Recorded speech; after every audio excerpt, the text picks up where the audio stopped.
adopted during this past legislative session. I'm calling this meeting to order. I'm Andy Gibson. I'm the Commissioner of Agriculture and Commerce for the state of Mississippi, and it's my honor to serve as chairman of this first of its kind Mississippi Hemp Cultivation Task Force. I want to thank all the members who agreed to serve on this task force. We have a big job ahead of us, but it's an important job, and we're going to do it well. I want to thank all the members. We'll go around in just a moment and introduce all the members of the task force. Our mandate under this law, under this task force, is as follows: to make a comprehensive study of the potential for cultivation of hemp in this state. Reports shall be provided to the legislature each year, at least 1 month before the convening of the regular session. So we have about until December the 6th or so to get our report filed with the legislature. We want to make sure it's well thought out and evidence-based. Also, to examine and study approaches taken by other states in monitoring and regulation of hemp cultivation, and to study the economic costs and benefits of hemp cultivation, market potential, and potential job creation. The legislature authorized your Mississippi Department of Agriculture and Commerce to supply the necessary staff and research assistance to the task force in its work. Now, that is the scope of our authority and of our duties, and that is what we're going to do. We will not be engaging in any other issues beyond the scope of Mississippi hemp cultivation. There is a difference between hemp and marijuana, and as it was defined in the federal law, in the Farm Bill, hemp is not to have a THC content of more than 0.3%, so that is the distinction. And we have assembled here some of the brightest Mississippi minds representing our farmers, representing experts in the field of agriculture, policy, and law. And additionally, we have a unique distinction as Mississippians. You may not realize we are the only state in this country, the only state in the nation that has performed and conducted over 50 years of research in cannabis-based plants at the University of Mississippi, on the campus of the University of Mississippi. You'll hear more about that today. And tellingly, and most importantly, all of that research is being and has been done under the auspices and authority of the Federal Food and Drug Administration. So we have a set of research and data that no other state has, and we want to emphasize that. In 2018, the Farm Bill, as passed by Congress in December, did legalize the commercial cultivation by the general public of commercial hemp. However, the USDA has not finalized its rules on how to implement that authorization. So the only hemp being grown in this country today is being grown under the authority of the 2014 Farm Bill, which provided for research and pilot programs by universities and by other state departments of agriculture. I want to be clear, the 2018 Farm Bill has yet to be implemented. For those who say Mississippi is behind the 8 ball on this, that's not true. There is no commercial cultivation of hemp under the 2018 Farm Bill today. That is why we are meeting in this task force to consider these issues in a thoughtful and meaningful way, and don't make the mistakes that some other states have made. Although it is legalized under federal law and yet to be legalized under the rules for the 2020 growing season, under state law, hemp remains a Schedule I controlled substance, and that is why the legislature put into this bill our mandate to research this. A few other thoughts. There are many challenges and also opportunities with regard to potential cultivation of hemp in Mississippi. The task force will consider both the challenges and the opportunities. There are challenges in markets. A lot of the hemp that has been grown by some states around this country, you'll hear about that later on, but there have not been markets sufficient for the supply. The processing of these crops is a challenge and also an opportunity. The CBD oil that is so popular, and even you see it for sale in many stores around the state, CBD oil as a product, there are currently no quality control measures in place on these products. So you may not, you have to trust who you're buying it from, because there is no FDA control of what's in that product. And then the pharmaceutical issues we'll talk about. For our farmers, we have many farmers here today. If you're a farmer, would you raise your hand? All right, thank you. We thank you for coming and thank you for your interest. I think we all agree there are potential opportunities for our farmers in this potential cash crop. And we want to make sure our farmers have a voice at the table. We have farmers represented on this task force and also farmers groups. There are regulatory risks and challenges to this particular crop that no other crop has. And that is because it is a cannabis relative, there is a risk, and we'll see that risk having materialized in some other states where this crop has been used as a camouflage to grow marijuana, has been used as a camouflage to ship marijuana, and in some cases, an intended legal crop could develop a higher THC content than was intended or permitted. Now, today's meeting is reserved specifically for comments and issues to be raised by the members of this task force. The public who is watching or listening online is invited to comment. We've developed a specific email for your comments, and every one of those comments will be delivered to each member of this task force. That email is mshemptaskforce at mdac.ms.gov. mshemptaskforce@mdac.ms.gov. And you can listen live as we're streaming this on our Facebook page at Mississippi Department of Agriculture and Commerce. Now, by December, I'm confident we'll be ready to present a full report to our legislature, a scientific and evidence-based report, and we're ready to get started today. Now, if you haven't done so, please silence your cell phones. I want to go around and introduce all the members of this task force, and let's do that right now. To my right is Chairman Mr. State Representative Bill Pygott, Chairman of the House Agriculture Committee.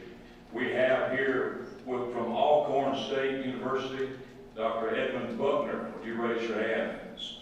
We have from the Delta Council, Mr. Paul Dees, a Mississippi Delta farmer. We have Meg from the Department, Meg Pearson from the Mississippi Department of Health, wave at us. Mr. John Dowdy, Director of Mississippi Bureau of Narcotics. We have Mike Lanford from the Attorney General's Office. Mr. Andy Whittington from the Mississippi Farm Bureau Federation. And Ms. Brittany Ridinger from the Mississippi Secretary of State's Office. Senator Josh Harkins, Senator of Rankin County, Rankin and Madison, just Rankin, okay. And Dr. Wes Berger from Mississippi State University, Commissioner Marshall Fisher, Commissioner of the Department of Public Safety, and Dr. Larry Walker of the University of Mississippi School of Pharmacy, National Center for Natural Products Research. So everyone is here. I want to thank you for that. Our first order of business is to adopt the rules. Do I hear a motion that we adopt Robert's Rules of Order? So moved by Senator Harkins, second by Attorney Lanford. All in favor say aye. Aye. Opposed say no. We need to elect a vice chairman. Do we have a motion on this matter? Quickly, Mr. Whittington, you recognize. If he's willing to serve, I'd like to nominate Chairman Pygott to serve as vice chair. Thank you for that. There is a second. I move we close the nominations. Thank you, Dr. Berger.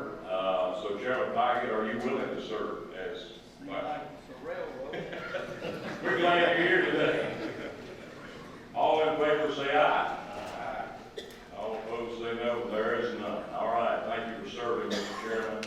And we need to appoint a secretary. Unless somebody here would like to do that, I would suggest that our attorney, Ms. Rebecca Wilson, who's over here, serve as secretary. She takes minutes for us on other boards that we serve on, so I would make that proposal if someone would like to make that motion. So moved. Is there a second? Commissioner, all in favor say aye. Opposed say no. Thank you. All right. Well, with that, we want to go around this table in a few minutes, just a few minutes, and I want you, as members of the task force, to express your introduction of yourself and also your perspectives on this topic, if you would like to do so, starting with Chairman Pike. Thank you. Thank you, Mr. Commissioner. It's an honor to serve. I appreciate y'all letting me be here. I'm Bill Paget. I've been a farmer all my life and a member of the Mississippi House of Representatives for 3 terms. Being a farmer, I'm very interested in this. I want to protect the farmers, be sure it's done right. So I really appreciate Commissioner Gibson for the efforts that he's going through to do this, and I'm sure we will come up with guidelines that will protect the consumer and the farmer. Thank you. Thank you. Senator Harkins. Thank you.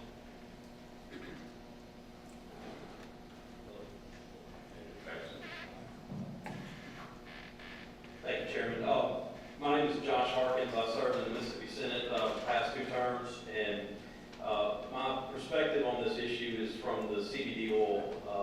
I authored the bill the past several years ago and have worked with several agencies, including the Bureau of Narcotics, when we authored the legislation with UMMC, doctors there, and my whole perspective on this was that, there's a lot of narcotics that are out there that are harmful, that are powerful, that, cause a lot more damage than what I was seeing, what I was hearing with CBD oil.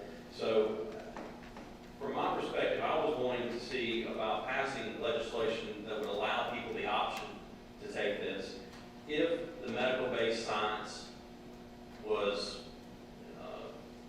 positive, was in favor of this. If this was something that was healthy, that was safe, and that was really my concern, is the safety and the well-being of the patients that could potentially be taking this.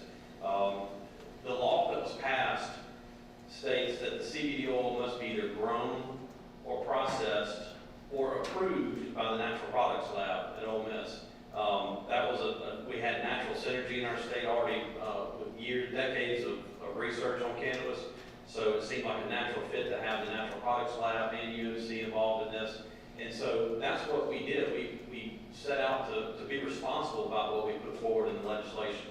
And I know, I think Dr. Summers is going to give a report a little later on, but this is being conducted in a clinical trial. It's one of the first clinical trials in the country that's been done with the CBD oil. And so I'm happy that this is being done in Mississippi, but at the same time, I want to make sure that what we're giving our citizens the opportunity to take is safe. And, we felt like it was important to have some controls on it and not let this be a free will. I think there's some science, medical science behind it that people will be interested in to know. This isn't just like vitamin C, you take as much as you want and you're fine. I mean, the body metabolizes this differently, and you don't want to make sure you're not harming the patient in the long run. And so I think UMC with Dr. Ingram and the folks at Larry Batson, they've done a great job of documenting and talking about or explaining to me what the process is and how we're going about providing a safe alternative medicine for our citizens. And that's really the focus that I'm concerned about on this task force. Thank you. Thank you. Commissioner Marshall Fisher. I'm not sure. Yeah, it's okay. Here, I'll reserve comments. I got a presentation a little bit later, very briefly. Here to represent law enforcement concerns on this issue. Everybody everybody here to know that law enforcement is not against everything in this world. We do have some concerns from a public safety standpoint. The chairman's already addressed the fact that there's not really any quality control with respect to CBD. We've had the same issues with respect to the spice, if you remember that, and the so-called bath salts. Unscrupulous marketers out there, just out there to make money. Those are our concerns. I'm honored to be a part of this task force. Thank you. Director Dowdy. I'm John Dowdy. I'm the director of the Mississippi Bureau of Narcotics, retired federal prosecutor for 48 years, serving in the U.S. Attorney's Office in the Southern District of Mississippi. I'm here representing the Mississippi Bureau of Narcotics because from an enforcement standpoint, anything that deals with controlled substances in the state comes under our watch and our responsibility. I'll reserve comment in terms of perspective. Obviously, we do have some concerns based on some stories that we've gotten out of Kentucky, who has been on the forefront of this particular pilot project. People using a legal crop of hemp to cultivate marijuana. So I'm just pleased to be here on behalf of the government of the state of Mississippi. Thank you. Dr. Pearson. Thank you. Good morning, Commissioner. Maybe I have to flip the switch. Good morning, Commissioner. Again, my name is Nate Pearson. I'm Director of Pharmacy with the Mississippi State Department of Health on behalf of the Department of Health. I want to thank you for allowing us to be on the task force and here to listen and learn. Part of our roles and responsibilities are to be aware of Food and Drug Administration rules and regulations and how that impacts our state. Again, just to reiterate, we do bring up some of the information about FDA review of medical and pharmaceutical products, as well as that there are ongoing efforts at the federal level to be taken into consideration as well. So again, I appreciate the opportunity to be here and enjoy being part of the group. Thank you. Dr. Walker. Larry Walker, I'm the emergency director of the Natural Products Center at Ole Miss, and I'll have some more to say in a few minutes, but the perspective from our standpoint is this: how can we advance this field of potential medical uses of hemp, CBD, even marijuana in a scientifically and pharmaceutically rigorous way?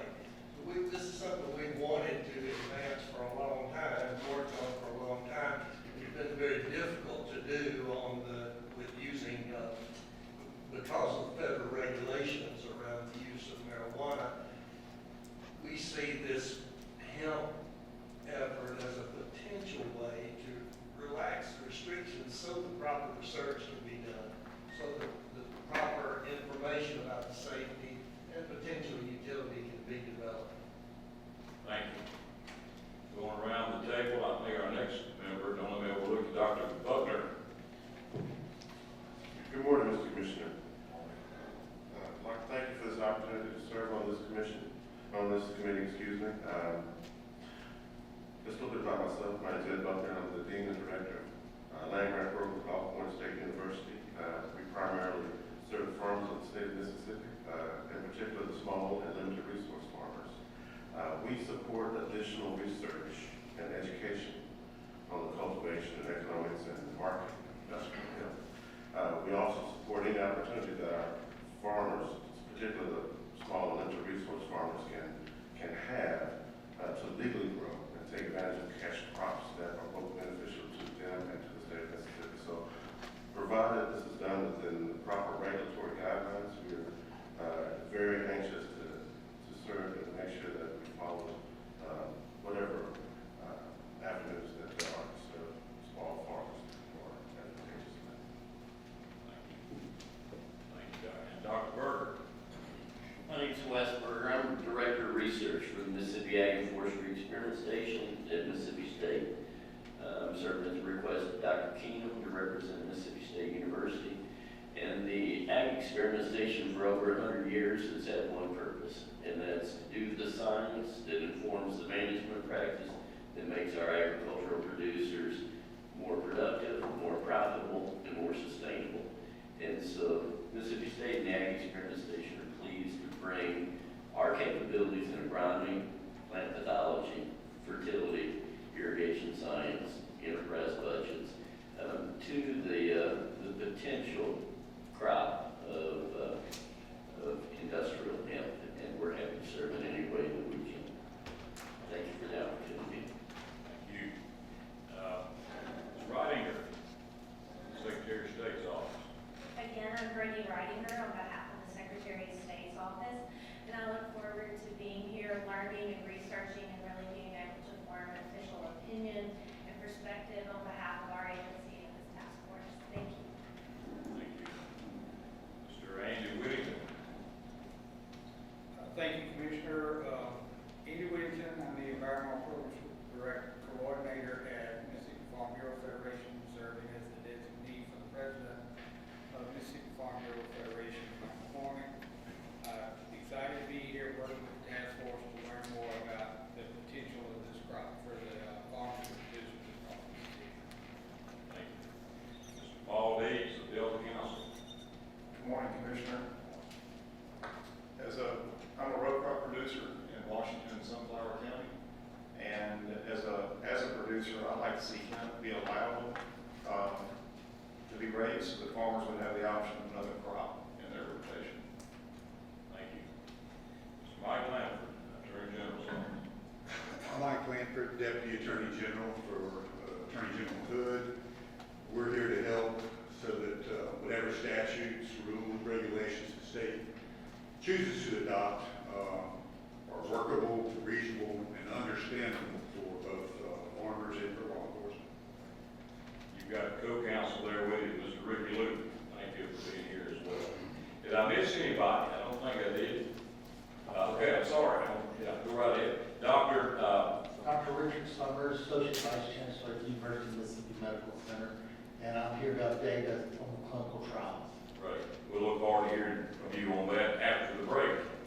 Well, I want to thank all of you for your involvement and for being here. This will be the first meeting of several that we will have, and I intend for us to work through the committee process, which seems to work well not only in the legislature but on these types of task force contexts. We'll talk about that in a moment. Before we go any further, let me introduce our team. Mr. Chris McDonald. Chris, where are you? Okay, right over here. Stand up, get ready for your presentation. Chris is the Director of Federal Affairs for your Mississippi Department of Agriculture and Commerce. Mr. Michael Ledlow, Director of our Bureau of Plant Industry. Both of these gentlemen, at my request, went to Kentucky, which is ground zero for the hemp phenomenon. They went like this past April or May, and they're going to give us an overview of the history of hemp and also hemp agronomy. So with no further delay, guys, it's all yours. Thank you, Commissioner, Task Force members. Thank you for allowing me to speak today. As Director of Federal Affairs, somehow this landed in my lap that all these phone calls regarding hemp come to me because it's related to the Farm Bill. So I will quote our friends in Kentucky, this is a very hot subject. I'm probably averaging at least 4 or 5 phone calls a day, somebody inquiring about how to get a license or more information. Unfortunately, there's a lot of bad information out there that has been disseminated, a lot of confusion. So I want to take this time to kind of give a legal background and make sure that we're all on the same page from a legal standpoint going forward, and just have good sound information, make some recommendations in December. So that, some of this Commissioner has already went over. What is hemp? It's basically cannabis sativa L with a THC concentration of 0.3% or less on a dry weight basis. So, and this is defined in the 2018 Farm Bill. And because of this definition, we basically can call marijuana now anything that's above 0.3% THC concentration. From a law enforcement perspective, this is concerns is that you cannot, with the naked eye, determine whether this plant is hemp or marijuana. Anybody want to take a guess which is which up here? Like Commissioner Gibson said, we did go to Kentucky in May. Our friends in Kentucky, this is a picture that we took in the field. On the left, it is hemp. And this is a picture that we took at our friends at Ole Miss when we took that site visit there and did that tour. We have medical marijuana on the right. If I was just, I don't know a whole lot about this before I started studying this. I would just think the one on the left is marijuana. It just kind of looks like something in that world. But the main difference between the two right here is hemp on the left is just more mature stage, the one on the right. Like the commissioner said earlier, hemp is legal at the federal level under the 2018 Farm Bill, and that's where it starts getting confusing. Just because it was legalized at the federal level doesn't mean that's legal at the state level, and that's the case with Mississippi, and that was the case with many other states on December 20th, 2018, when the Farm Bill was signed into law. As soon as that was signed, there's a lot of information going out that hemp is legal, let's go after it. But not necessarily, not for Mississippi anyway. Cannabis is still considered to be a controlled, a Schedule I controlled substance, which means it is illegal to sell, barter, transfer, manufacture, distribute, dispense, or possess with intent to sell, barter, transfer, manufacture, distribute, or dispense a controlled substance. So that right there means that you cannot legally plant or possess hemp in the state of Mississippi. You can, at the federal level, it's legal, but not here within the state. However, we do have a few exemptions regarding value-added products or finished products, especially from an industrial standpoint, being paper, rope, clothing, baskets, that sort of things. Also can use it in animal feed mixtures, as long as it's sterilized seeds from cannabis. You do have some personal care products such as soaps, shampoos, body lotions that do contain oils from hemp or cannabis. So those are legal. And then the biggie, this is the one that we get the most phone calls regarding is, I want to be a CBD producer. I want to grow hemp to produce CBD oil extract. Well, that's where it starts getting confused. And I'm going to defer to Dr. Walker here, let him give a better explanation than I can in a minute. But this bottom exemption is basically for the research that Dr. Walker is doing at the University of Mississippi. And that's where it gets confused. I think the intent was for you and University of Mississippi only, but others are seeing this as possible loophole to produce CBD in Mississippi. Like the Commissioner said, and others have said that University of Mississippi is doing a tremendous amount of work related to cannabis from a medical standpoint. And by state law, University of Mississippi and Mississippi State University are the only entities in the state that can legally grow cannabis, marijuana, whatever you want to call it, but cannabis, it's only entities that legally produce it in the state. At this time, not to my knowledge, Dr. Berger may want to correct me if I'm wrong, Mississippi State is not growing any crops. So, University of Mississippi is the only one in the state growing it legally. And they're doing. I want to add that the author of this law that passed is with us today, Senator Harkins. This was the law he was referring to, Harvard Grace Law. So, just want to make that note. Thank you, Commissioner. And I'm not going to go into a lot of detail here. I'm going to defer to Dr. Walker and let him explain it a whole lot better than I can.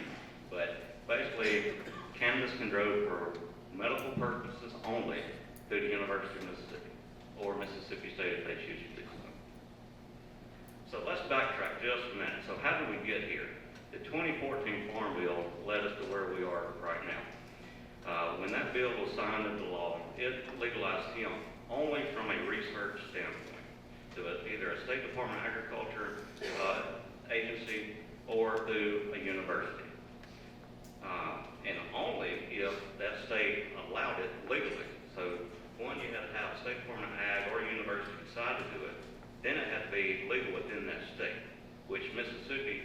not chosen to do so today. Just to give you an idea of where we've come since 2014, here's a 2016 crop report produced by Boat Hemp. This is a hemp advocacy group. I can't verify this data, but this is what they're publicizing. In 2016, there are nearly 10,000 acres grown from a research perspective in 15 states. And you can see Mississippi did not opt in under the 2014 bill. You see it with the yellow stars are states that were growing actively at that time. Go to 2017, nearly 26,000 acres were grown in 19 states. With, at that time, 40 states had enacted pro-hemp legislation. And then last year in 2018, we had a little over 78,000 acres grown nationally in 23 states, with 45 states having enacted pro-hemp legislation. There again, Mississippi today has not passed any legislation to do so. So now, under the 2018 Farm Bill, this legalized hemp production from a commercial standpoint. So we're going to move from a research standpoint to commercial production and cultivation. If the state chooses to do it, and they want to have regulatory authority over that crop, they've got to submit a plan through USDA for approval. And that plan must include a database to gain information on applications regarding growers, processors, their locations. So we have to share this with federal law enforcement and state law enforcement. So this would be a really vital entity of the state program, having this database that we can share information. Of course, we've all talked about the level of THC determines whether it's hemp or marijuana. We have a testing procedure to determine that. Like I said previously, you can't look at the two plants and tell them apart. So if we do find, if we're under this plan, if we were to find a crop was exceeded the threshold above 0.3%, you have a type of procedure to dispose of that crop. And then a procedure for annual inspections. And from a state agency standpoint, the last part of the plan would be our biggest concern is that we would have to certify that the state has the resources and personnel to implement that plan. So to do this, you're talking about extra manpower, extra budget. So it's from a regulatory standpoint, it is a very burdensome issue for a state agency. Like the Commissioner said earlier, USDA is currently implementing regulations to move forward. What I learned through this process is once you sign in the law, a farm bill, doesn't mean it's active that day. It takes nearly a year to get that farm bill implemented. So that's where we are now. We're in that grace period, that year period, that USDA is trying to formulate regulations. And they're hoping to have that ready for the 2020 planting season. Lastly, just looking at the previous legislative session here in Mississippi, we had 4 bills introduced that looked to legalize hemp. They all died. However, the legislation that did survive was House Bill 1574, and this created the task force we have here before us today. Like the Commissioner said earlier, the task force is charged to make a comprehensive study or potential cultivation of hemp in the state and look at how other states have approached this issue and how they're regulating and monitoring, and also for our farmers and for our citizens of the state, look at the economics of it. Is it a valid crop and product to produce in the state? So with that, I think we're going to hold questions to the end of our presentations just for sake of time. So that's a regulatory, a legal aspect of it. I'm going to turn it over to Michael Ledlow, our Director of Beer Plant Industry, and let him talk just the economics of it.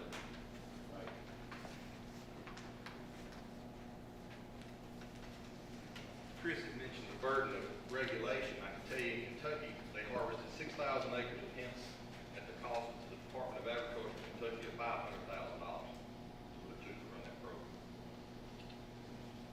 Cannabis sativa, the majority of the varieties are dioecious plants, which means you have male and female plants. You see the plants with little yellow flowers, those are the male plants and created to release pollen. When you think of hemp, it's not one crop, it's 3 crops. You can grow it for grain, or seed, fiber, or for the CBD, floral material for CBD extract. standpoint of a farmer, it'd be like growing wheat, milo, cotton as far as nitrogen input.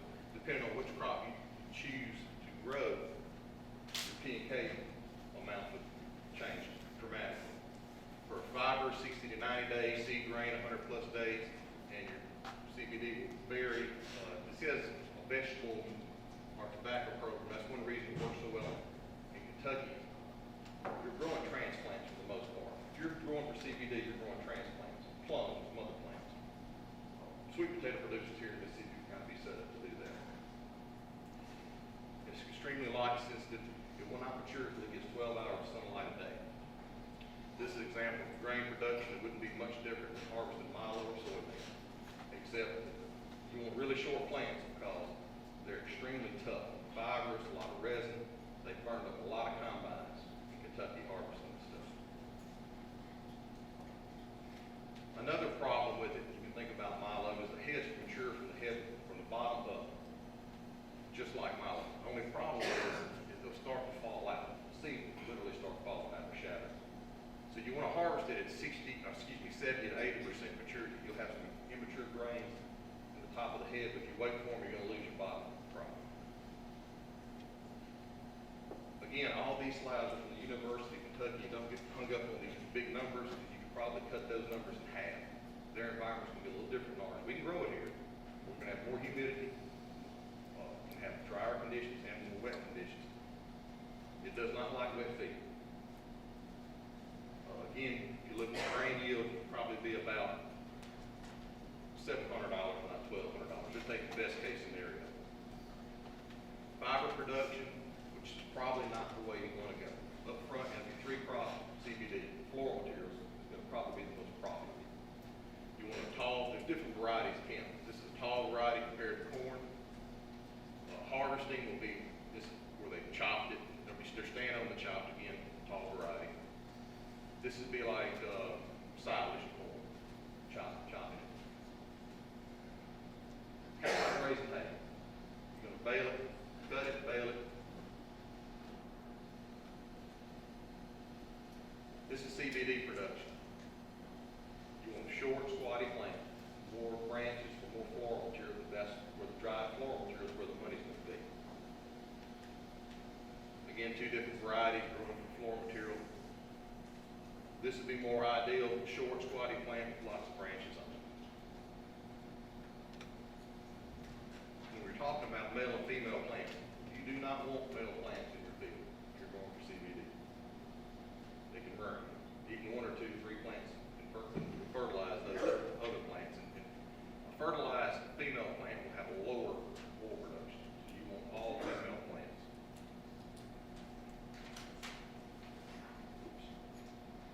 This is an example of Kentucky where they've cut those plants. And remember, you're selling dry floral material. So they're hanging them in those tobacco houses. They're not using any more to dry them down.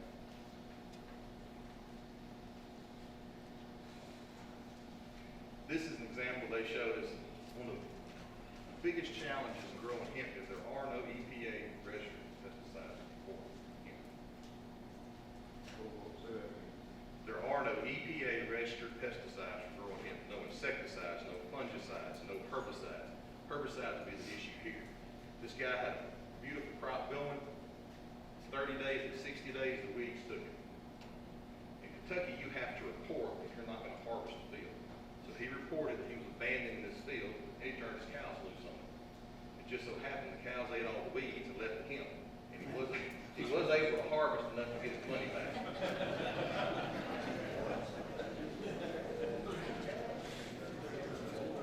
Again, with no registered pesticides, hemp is extremely risky. It's an expensive business. Planting clone plants, $5 to $7 a pot. If you're doing $2,500 per acre, you're talking about over $12,000 an acre just for the plant.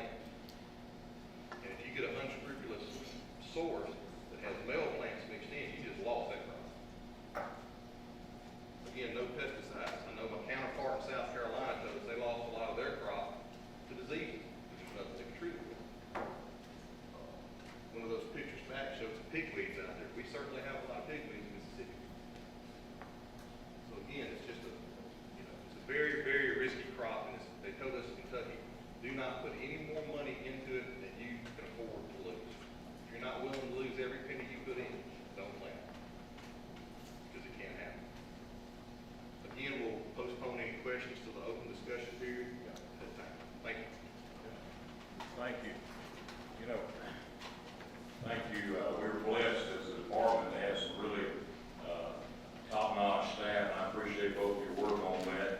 Now, at this time, we've got a segment here about 15 minutes for Dr. Walker with University of Mississippi to come talk about their natural products research. And then after his presentation, we'll take a short break. Thank you, Dr. Walker. It's yours. I will say that we as the department, I personally, and our deputy, Julie, and others went to Ole Miss, when was that, back in May? And took a full tour of what you're doing there. It really is amazing. And one of the best kept secrets maybe in the state, so thank y'all. Thank you, Commissioner. Thanks for the chance to just talk to you a little bit about our program. Hopefully you'll see a little bit more about why it's important from our standpoint, why we're anxious to have a voice in the task force. What I want to do is touch on our research program, those first 2 points. I'll mention Harper Grace's law and a little bit about the trial, but I'm going to leave the details of that to Dr. Summers, who will talk to us after the break, I think. Talk just a little bit about the Farm Bill from our perspective, and then a very important point of what's going to happen with FDA regulation of CBD supplements. At Ole Miss, we've been for 50 years, and I say we, I was privileged to direct the Natural Products Center for a long time there. I wasn't the director of this program. Dr. El Soli is really the leader of this program. But this program for 50 years has been the sole contractor for cannabis production for the federal government, for the National Institute on Drug Abuse. This is a competitively bid thing. We'll be probably recompeting this fall or early spring for the next cycle. But it's important to understand what we do under that program.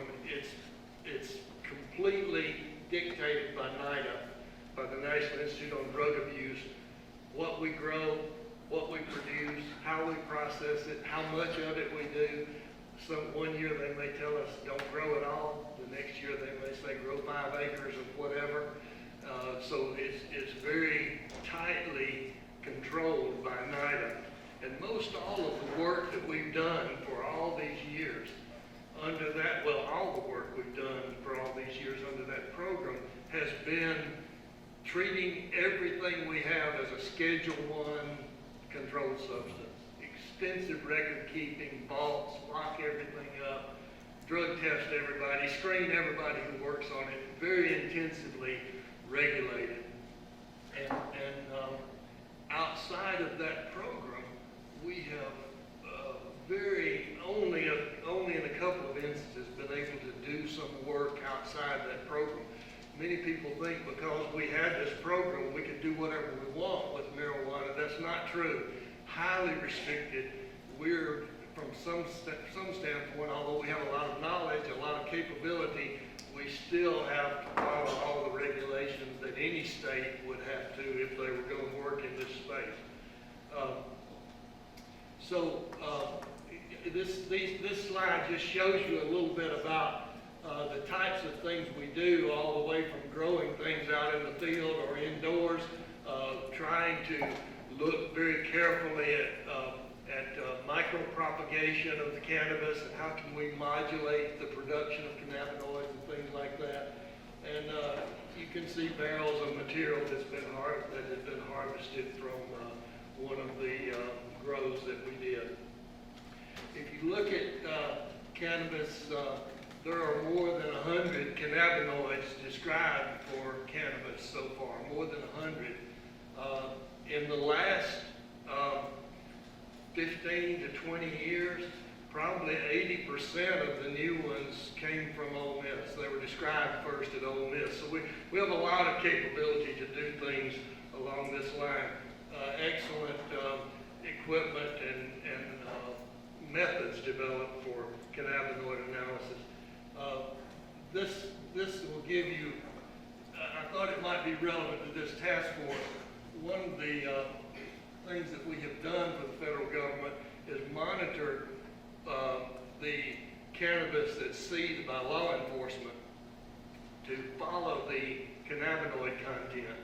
And this just shows a little bit of the data from 94 to 2004, about 30,000 samples we analyzed from law enforcement and just showing the cannabinoid profile.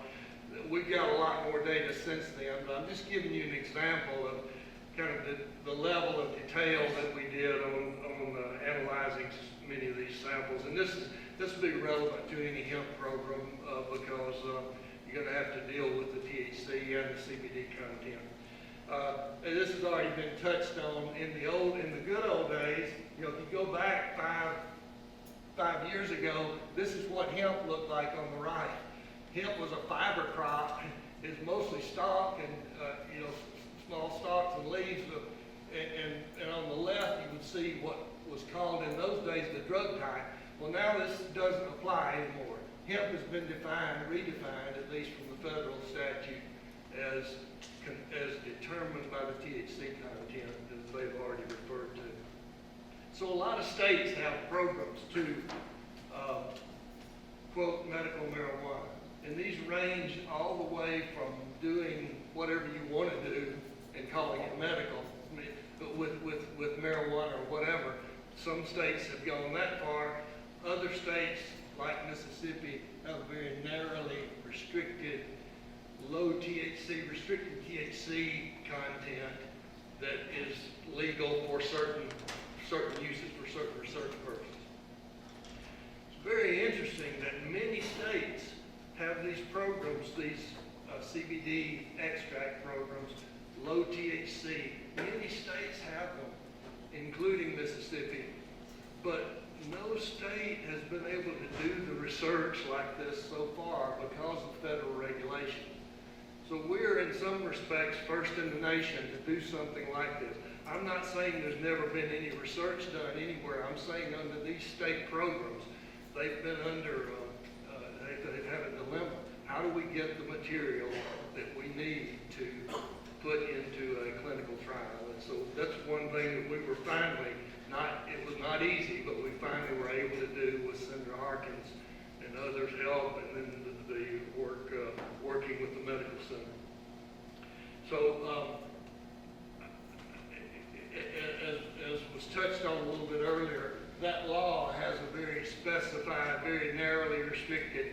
This is exempt from prosecution under the Controlled Substance Act for this purpose. If it's produced by UM or Mississippi State, if it's processed by UMC, if it's administered by the pharmacy there, and those doctors under that program. So it's a very narrowly restricted program. And I'm going to leave the details about that to Dr. Summers. But if you see what we did to really get this done, starting from growing the plant material, and these are all grown from clones of mother plants, grown from clones, so they're genetically very uniform. And then this is processed, as you see in this cycle here, an extract made, and you have this concentrated extract with CBD and all the other chemicals that come from the cannabis plant, all the other cannabinoids and many other chemicals, not all of them, but many of the chemicals that come from the cannabis plant. And that's what was really used with FDA clearance. In other words, we did all the analysis, all the quality control and so forth, and that's what was really has been used in the trial down in Jackson.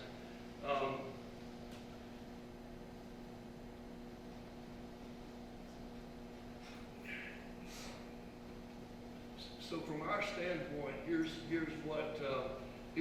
our dilemma. This trial has a good start. We want to keep that trial going for the limited number of patients that are there. We would also love to be able to expand this to bring other children with refractory epilepsy and let them come into the program. The question is, how is this going, where's this material going to come from? How is it going to be produced, processed, quality control, and all this? And as I said, this has been quite a painful thing to do the last few years, and our hope is maybe that with the appropriate state law and the production under the hemp regulations, we might be able to do this in a more robust and a more scientifically and medically acceptable way in larger trials. Chris has already touched on this, and I'm not going to go through it again. I just want to emphasize one thing, that, as he said, nothing is really under the 2018 Farm Bill. There's nothing really implemented yet in terms of its legality, if I could use that word. It's not just the definition of hemp, it's also the state program that allows it to be grown and processed and so forth. So all that has to be done in every state. I think the states that are operating under the 2014 bill have a grace period maybe to keep going until these new regulations come out from USDA. I want to emphasize this, and this is a really important point for everybody who's interested in this. Right now, let's take the scenario where hemp, as defined, is not a controlled substance. In other words, from a controlled substance standpoint, you can deal with it, you can use it. Well, it has two really important ramifications. One is for law enforcement. How do you tell the difference? How do you have the infrastructure in place in the state to tell the difference between the two? That's one important ramification, but here's another one. Right now, even if it's not controlled by DEA, CBD is illegal to be sold as a supplement in the United States, according to the FDA. It's illegal. Now, they're considering what to do about this. They're considering whether to change that, whether to not allow it at all, whether to allow it with some restrictions, or whether to open it up and just let people sell CBD. But right now, from the FDA standpoint, it's not legal. And many companies who are selling it as a supplement are getting letters from the FDA saying this is a prescription drug included in an extract, and you can't sell it this way. Now, this may change. The FDA is working on this issue right now, and it may change. But right now, this is a very important point. If the FDA decides that they're not going to allow these supplements to be, it's not going to disappear. It'll keep going, but it won't be legal under the FDA standpoint, from the FDA standpoint. And so that's going to probably restrict the market. And there are other market issues that many people on this task force are better able to address than I am. But let me tell you why. Let me tell you just a little bit about why there's a concern. Here are two slides, 25 products bought in Mississippi. Our Indian colleagues collected these samples, and they were analyzed on this. I won't go through each one of these, but this is the biggest mess you've ever seen in your life in terms of what's really out there. Some of these things have no CBD in them whatsoever. Some of them have much less than it claims on the label. Some of them have THC far above the amount that they're supposed to be in there. Some of them have spice-type compounds in there. Let me tell all of you here, vape products, you have to be very, very careful. We have kids now who think it's in the gas station, this vaping CBD, and it's very dangerous stuff because sometimes they're sticking things in here that you don't know what it is. So it's very important that we understand what we're talking about here. There are good companies that put good products out there that have good quality control. There are some. And I don't want to denigrate everybody, but you have to be very careful because right now it's kind of a big gamble. I think I've got one here. Maybe I don't have it.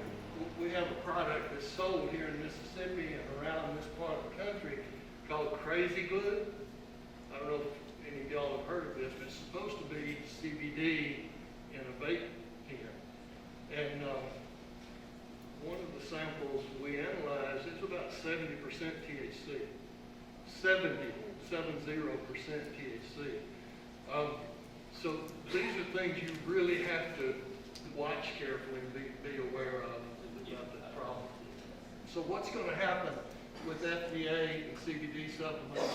The options are ignore the current law and allow the CBD and dietary supplements and just let it go. Another is to prohibit it, and another is to create some type of room where there's a limit on the CBD that might be in there, that might be sold in botanical supplements.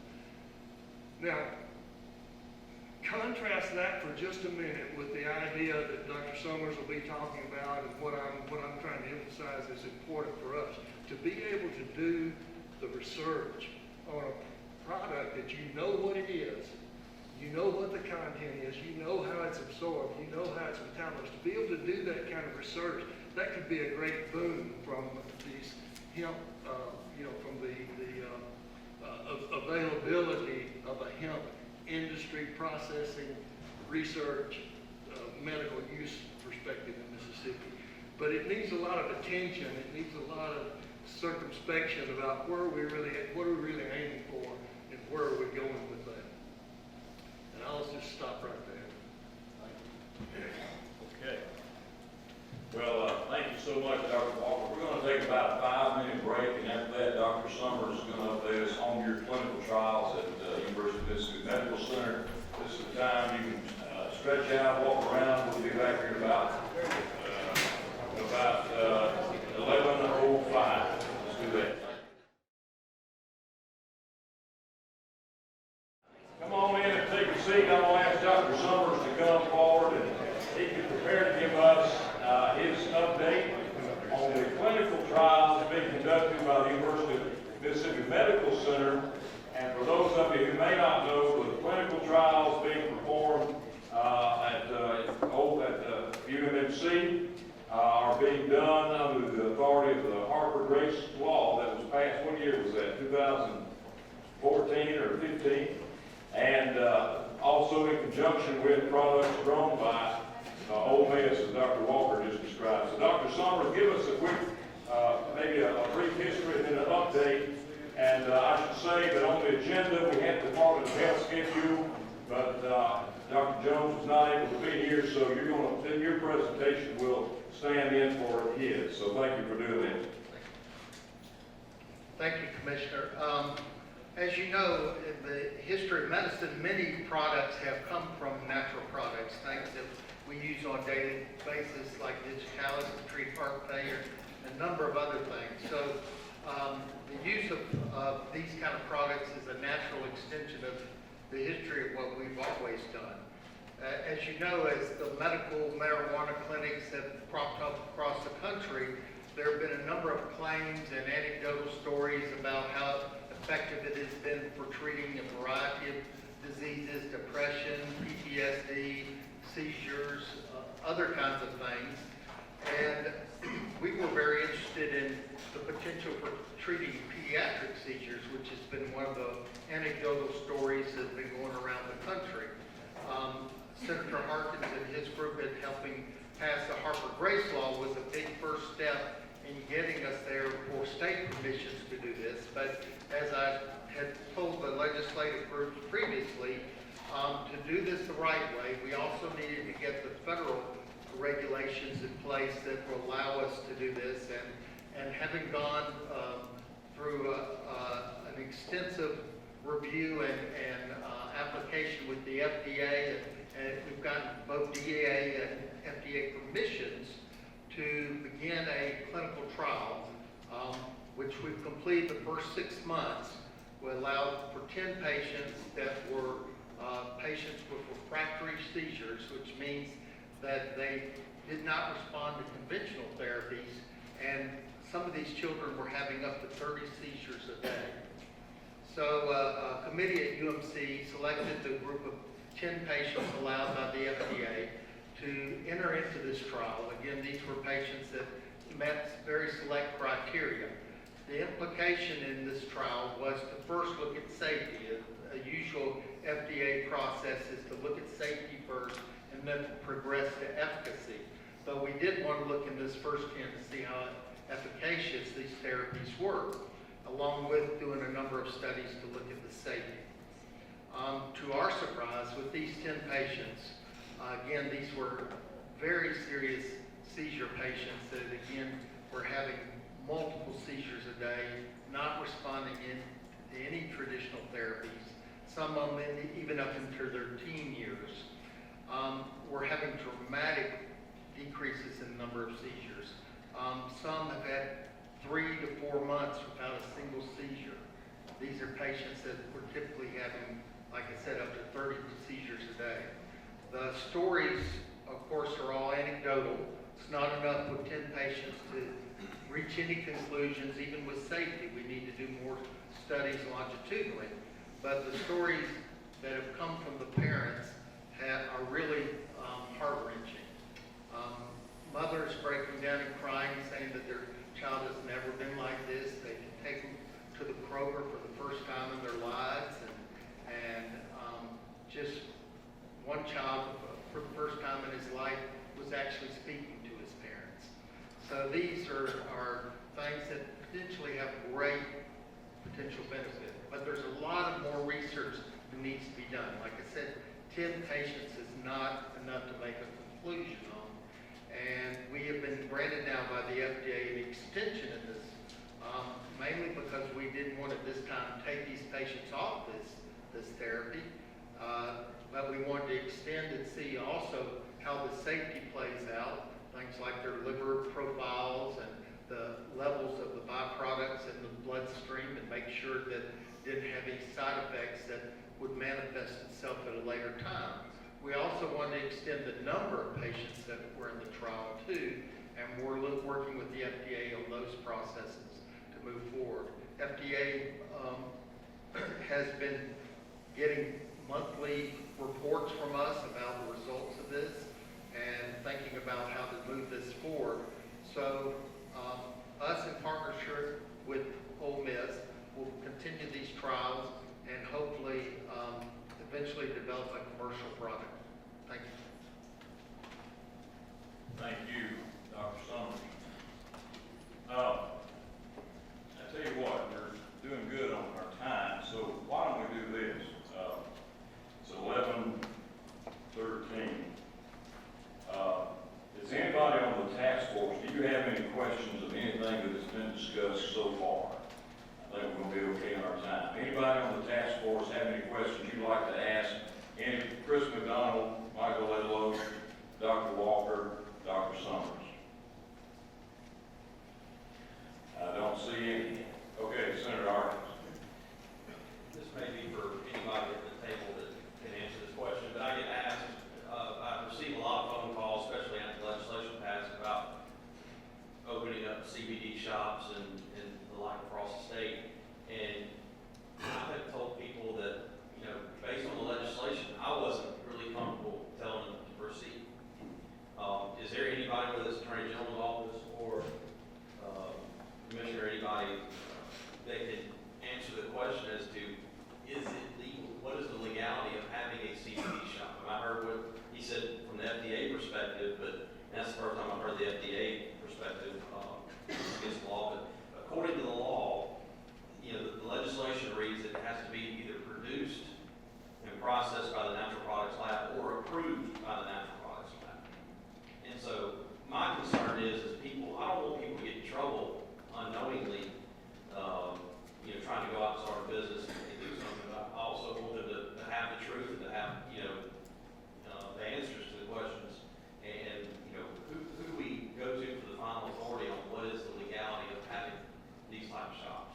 I bet that Commissioner Fisher, Director Dowdy may address those issues. Are you prepared to address that today, or? If you are, you can wait. Yeah. Okay. All right, well then, let's, any other questions? Yeah, there. Dr. Berger. For Dr. Sumner, in your all's trials, what active ingredient, what concentration, and what form are you using? It's just pilot. So the specifics of CBD oil, of course, is produced by Ole Miss, and they contain the percentages of it. We're using it in aliquots of liquid form that are given to these children that were projected to produce a level that was out there really in no definite scientific form, but based upon what had been found in animal studies and some anecdotal studies in humans. So this product is 5% CBD and about less than 0.2 THC, less than 0.2% THC. There are several other cannabinoids in there, but CBD is a major. I have a question. You keep talking about several other cannabinoids. When y'all talk about that, how many cannabinoids are there? We've all heard about CBD. Well, there have been more than 100 that have been identified, but there are 7 or 8 that are there in small amounts, 0.1%, something in the range of what the THC is in this product. So we have I don't remember the exact numbers on all of them. We have all those characterized in that extract. So they're low levels, but there are at least 7 or 8 that are there in measurable amounts. And are y'all doing research on those types of cannabinoids, the 7 or 8 that you mentioned? Yes, those and a lot more, although we're not doing clinical research at this point. This is more laboratory based. Any other questions on the discussion so far? Yes, sir, Dr. Butler. I just have a quick question. Say to start with hemp seeds that are genetically selected or modified to have less than 0.3 THC. Are there environmental conditions or stressors that could affect the plant that might make the plant produce more than that? Yes, I think this is one of the complications, probably Chris saw this when he was at Kentucky. One of the complications is that you have to carefully control your crops so that there's not hybridization, but also stresses, different types of stresses can elevate the cannabinoid production. But it depends on timing, harvest, processing. Okay. Good questions. Any others? I'm going to turn over to our law enforcement representatives in just a moment, but any other questions on what we've discussed so far? Okay. Well, Commissioner Fisher or Director Dowdy or both of you are recognized for your presentation whenever you're ready. And we'll have open discussion after that. Thank you.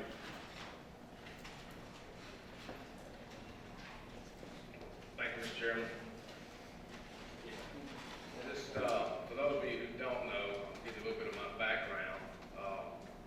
I'm retired from the Drug Enforcement Administration. I did nearly a quarter of a century there. My last post was here as the agent in charge of Mississippi. I did a tour in the state of Kentucky, in eastern Kentucky, and actually opened an office in London, Kentucky, 21 years ago. And cannabis was the #1 cash crop in the state of Kentucky at that time. I can tell you in 2000, from June 15th until September 15th, in the year 2000, we cut 400,000 marijuana plants down in the state. And we left some in the field, and they were growing them in the Appalachian Mountains, and they were growing them in between rows of corn, you name it, limited to their own imagination. Dr. Walker's presentation pretty much says it all, and the Senator's question concerning the quality control of whether somebody should be opening a business. We can't control who opens businesses and who doesn't, but there's no vetting process that I'm aware of where these products are actually perused by anybody before they're put out there. And there's story after story, anecdotal story out here on the streets and in the papers about the spice and the other things. There's no quality control with people selling illicit narcotics. We got bodies all over this country from people in funeral homes and in cemeteries, from people who've died from fentanyl overdoses, fentanyl being mixed with other drugs. I would encourage, maybe we ask the AG's office for an opinion on that. Start there. Let me talk to you a little bit about law enforcement concerns. And also the last presentation about the success with the research. I want to be clear. I may not look that old, but I'm a grandfather. So, I care about what's out there on the street. I care about this research. It's certainly if I had a child or a grandchild that was suffering, I'd want any kind of research that could be done. You know, I'd be willing to travel the ends of the earth and spend every penny I had of my money to save a life or make the quality of life of that child better. So know that. Law enforcement's concerns. Sometimes in law enforcement, I heard a guy in the 12-step meeting say one time, sometimes you're the bug, sometimes we're the windshield. And you can see that. We got a search manhunt going on as we speak here for some escaped inmates. And I was hoping to hear before I leave here that we got them in custody. We're not able, as you heard from prior presentations, the naked eye, maybe a botanist could tell by looking at it. You can't tell the difference between hemp and marijuana plant. And I've been in a lot of marijuana fields. Director Dowdy, just people cut down 75,000 plants in Jeff Davis County about this time last year. So that's one problem. The other one is field test. There is a field test where you can tell that something contains THC, the tetrahydrocannabinol. There is no field test available for law enforcement where we can do a quantitative analysis. That would have to be done inside a crime lab. I can tell you our crime lab here in Mississippi right now has about 400 exhibits. It's going about 400 drug exhibits behind on a monthly basis because we're short-staffed and underfunded. The director of the crime lab, Sam Howell, is actually doing some of the analysis himself. Canines. Dogs don't know the difference between hemp and marijuana either, so those that are trained to alert on THC are going to alert on THC. Marijuana traffickers and growers. It may be shocking to some of you, but some traffickers are unscrupulous. Some of them may be good guys, good old boys. We busted some good old boys in Kentucky, and now and then we busted some good old boys here who have to just get in the business. And it goes fine until they get arrested. But I've told you I worked in narcotics for a lot of years. I've been in law enforcement 42 years. I've seen loads of dope covered with everything from grapefruit, oranges, cantaloupes, shipping refrigerators, whatever. They're limited to their own imagination. There's been already stories of marijuana being smuggled interstate with cover loads of hemp. I've been texting back and forth since I've been sitting over here with the commissioner of public safety in the state of Kentucky, who's a friend of mine and also a retired DEA agent. And he says that's been the problems over there is the masking techniques that the narcotics traffickers use. Recently, Director Dowdy told me that there was a case in Brandon, Mississippi, where one of their narcotics officers arrested a known marijuana trafficker with a quantity of marijuana, not personal use, and his first defense, well, I thought it was him. So that's what we deal with. Now, I heard somebody talk about the cows. The cows wouldn't eat the hemp. I never thought we could learn a whole lot from cows, but maybe we could. I do believe as a country boy, goats would probably eat it. Anyway, that's pretty much my presentation, but I do recommend we do an AG's opinion on that issue. Thank you. All right. Thank you. Thank you, Commissioner. Director Dowd, do you have anything to add? The only thing I would add is in regard to the CBD oil being sold at the retail establishments. Last year, about this time, we conducted an undercover operation targeting 8 different stores in Rankin County, one in Hines County, that were selling CBD products. Through the course of that, the execution of search warrants, we seized 22,000 dosage units of a product labeled as CBD. They were being sold primarily to high school kids. An analysis of all 22,000 of those dosage units came back as liquid spice, and 2 of the dosage units contained fentanyl analogs. So, you can understand our concern from an enforcement and public safety standpoint because of the products that are out there. No one knows, what's contained in it because there are no quality controls for these products currently. That's all I have to add. Thank you. Okay. Well, it sounds like we need to, I will issue an official request to our Attorney General's office for an answer on the legality of the CBD shops that Senator Harkin raised. And in the meanwhile, we will go ahead and wrap this meeting up. I want to open it up at this time before we get to our action items. Any open discussion among the task force? decisions on these committees? Anybody? Yeah, Dr. Berger. Just one question. Somebody showed a slide, I guess it was your slide, where you've been doing the testing for seizures from law enforcement. And clearly over that 10 or 11 year period, THC concentration was increasing. So the industry has had a selective breeding program going on for that characteristic.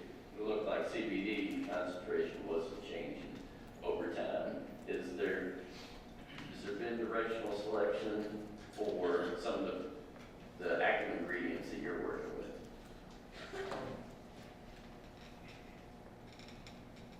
The data that I showed was probably pre-CBD craze. That slide that I showed you, probably pre-CBD craze. THC and marijuana seizures has steadily gone up over the last 2 decades, something like that. CBD, in recent years, there are a lot of things out there that are a lot of increasing lines developed with increasing CBD concentration. The illicit traffickers aren't that interested in that. You know, in other words, the focus on illicit traffic has been mainly on THC. But it is certainly possible to increase and different approaches to develop lines with increased CBD yield. It's not trivial to separate them. You know, in other words, if you enhance cannabinoid production, you'll enhance THC as well. So you have to be very careful about selection if you want to get separation. I wanted to add to what our law enforcement said. We see in the emergency departments at university, hospital, patients that have gotten hold of some of these products, and particularly spice, which has devastated the lives of many of our children out there. So it's not a trivial issue. We've got to do this right. We've got to follow the federal regulations and get the FDA approvals, and that's what we've been working towards in our efforts. Very good. Any others? Open discussion. Yeah, Dr. Whittington. No, you couldn't leave the doctor off. I didn't go to school that long. I do think that one of the things that we need to discuss in the task force is the liability of the producer. If the THC spikes as a result of environmental factors. Get closer. Okay, as a result of environmental factors versus malicious intent to grow something that is a greater THC. We know 0.3 is the limit, but if he's at 0.385, 0.395 versus 0.7, they just want to make sure that there's, at what point is he going to be arrested as a producer of? If you had a drought and the crop went high, what do they call it when it goes hot, I think is what it is, it goes hot, then what's the liability of that farmer? That's a good point. Something we need to consider. If he did nothing wrong, or she. Any others? I see we have some legislators here. I want to thank y'all for allowing us to use your great committee room here. We needed a good place to meet, lots of room, and we think we'll probably hold future meetings here. And we really appreciate that. Okay. I don't see any other discussion, so let's do this. There's no way that we could, all of us, get together enough times between now and December and vet every single issue that we've talked about. There's a lot of ground to cover. So we need to divide this, in my opinion, into 4 different committees. And I want to ask each of you to volunteer to serve on 1 or more of these committees. I've got some thoughts of my own. But here are the 4 committees that I would want us to form with your approval today, or I suggest we form, and they track with the authorizing legislation. The first committee would be the Regulations and Monitoring Committee, and that is, if the legislature were to legalize this, how would we regulate it, how would we monitor it, and certainly we would look at what other states are doing, such as Kentucky, for models. I saw that Florida just issued some proposed rules, and I I would say, based on my research, a lot of these rules that other states have implemented have background checks, GPS coordinates of the farm where the stuff is growing, the testing that you mentioned, how do you test it, where would it be done, specifying that, the time frame, and then what do you do if it tests hot. So regulations and monitoring committee. The second committee would be the economics, marketing, and job creation committee. A third committee would be hemp agronomy, which is actually how do you grow this. We heard discussed there's no pesticide or herbicide you can use on it, so how do you grow it in Mississippi from an agronomy standpoint. And the fourth would be a law enforcement committee. Now, under the federal law, the State Department of Agriculture is tasked with overseeing a plan or coming up with a plan for the cultivation of hemp if the legislature approves it, and that would involve some inspections and so forth. But from a law enforcement standpoint, we would have to work very closely with the law enforcement to make sure that any illegal crop out there is identified and dealt with appropriately. As a State Department of Agriculture, we just don't have the resources to do all that. So law enforcement is going to have to be at the table. So those are the four. Regulations and monitoring. Obviously, we're going to have our staff, Chris McDonald and Michael Ledlow, on that committee in my place. And I'll serve as a member of each of these. I think Attorney General's office, Mike Lanford, has requested to be on that committee. Anyone else volunteering or would like to serve on the regulations and monitoring committee? Okay, Andrew Whittington. Any others? Okay, Meg Pearson, with the Department of Health. That makes sense. Any others? All right, we're going to come back to this. Let's go to the next one. Economics, marketing, and job creation. That's the other aspect of our report. And Senator Harkins had requested to serve on that, as has Ms. Reitinger with the Secretary of State's office. Any others? Okay, we have Dr. Butner. This is economics, marketing, and job creation. Others? Okay, Dr. Walker. Anybody else? All right, we'll come back. Hemp agronomy. It makes sense that both of our land-grant universities are represented on there. So Dr. Berger, will you serve on hemp agronomy? And Dr. Bugner, will you do the same? And Paul Dees, Delta Council's representative farmer, would you serve on that? You volunteer to do that. Any others? Anybody want to volunteer to serve on the agronomy committee? Let's put Ledlow on there with our agency. And then law enforcement committee. Now, obviously, Commissioner Fisher, Director Dowdy, Mike Lanford with the AG's office. Okay, Ricky. And any others who would like to serve on the law enforcement committee? Yeah, Dr. Walker. Dr. Walker, just a question. You say you interact with DEA, or is NIDA that you referenced a subset of DEA? Well, tell us what NIDA is that you work with. NIDA is the National Institute on Drug Abuse. It's one of the NIH institutes. National Institutes of Health, okay. These are the sponsors of biomedical research, basically, in the U.S. So DEA is more regulatory, law enforcement, but NIDA is a research sponsor, I guess you'd say. Fund research. All right.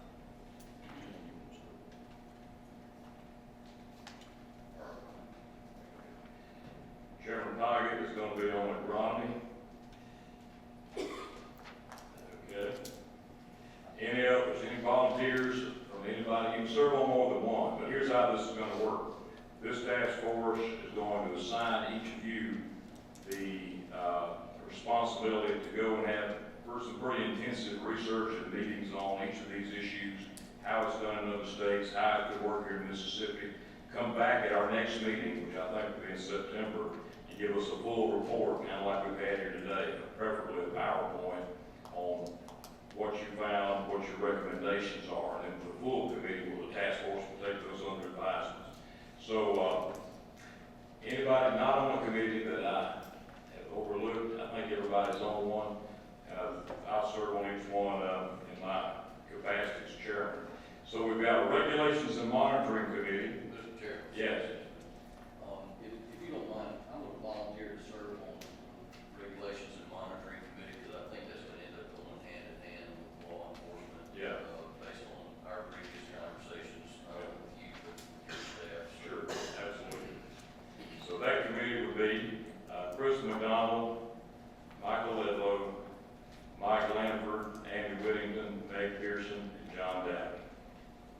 And what we want, what I'm gonna recommend, if the task force is okay with this, is you go and find out what the other states are doing, what's the best way to do this from a regulatory and monitoring standpoint. You know, least burdensome to our farmers, that make it farmer friendly, but in a way that we don't have the problems that some of the other states have had.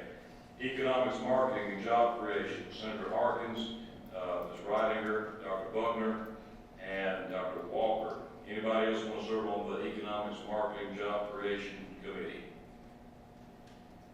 And yeah, I don't want to serve on that really, but I think you need to. I would be happy to task an ag economist when it gets to the point of developing enterprise production budgets. I'm gonna put your name on it, and then you can just have somebody provide the research that they need for that. Berger, Harkins, Ridinger, Buckner, Walker. All right, that sounds good. Hemp Agronomy, Chairman Pygott, Dr. Berger, Paul Dees, Evan Buckner, Dr. Buckner, and Michael Ledlow. Anybody else want to be on agronomy? Going once, going twice? That is how the road is split. Yeah. I don't need to be on it, I don't know the first thing about agronomy, but we do have a lot of expertise there at Ole Miss that could contribute if need be. I think it goes without saying that committee's going, their first stop's going to be your place and see how it grows. And then the law enforcement committees, Commissioner Fisher, Director Dowdy, Mike Lanford, Ricky Lou, and then Dr. Walker from Alcorn. Any others want to serve on law enforcement? Okay. As I said, I'll serve on each one, and I just want to encourage each of you to go ahead and start getting together and meeting. We'll send out an official email with your assignment under the bill that we have, and then we would like to have your full reports back in our office by September, let's say early September. How about? That's September 11th. Yeah, what is it, September 11th, a Monday or a Friday? This week, it's a Wednesday. Let's give them till the 12th, what do you say? Thursday the 12th. Is that okay with you? Thursday, September 12th. That gives you a couple of months to really get into this, research it, and get a report back to this task force by September 12th. And then we'll send out the draft after that of our next meeting, which we have scheduled tentatively with your approval for September the 25th. Does anybody have an unavoidable conflict with September 25th? That is a Wednesday. Wednesday at 10 o'clock. Wednesday at 10 o'clock, same place.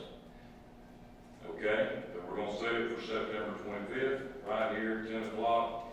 And I need a motion to approve the formation of these committees in the structure that we just set with the members that we just approved.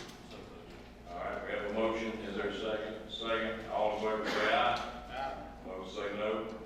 And it's not too late. If any of you really want to serve on another one, you can. Feel free to do that. And we are ready now, if there's nothing else. Thank you for coming. Thank you for your interest. We will look forward to getting those